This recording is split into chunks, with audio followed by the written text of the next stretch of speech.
Napayakap ng mahigpit sa kanyang ate habang umiiyak ang 3 taong gulang na batang babae matapos siyang mailigtas mula sa kasambahay nilang kumidnap sa kanya sa Quezon City.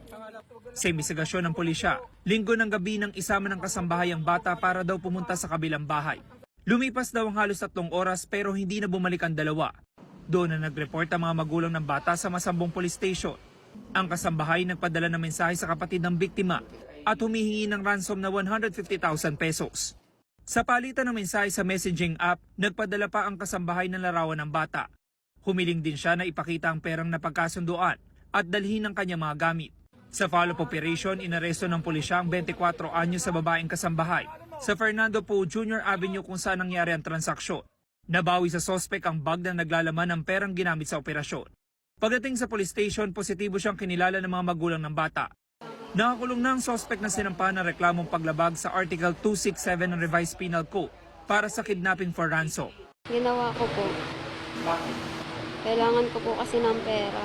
Para? Pambayad po sa yung naoperahan ko ako.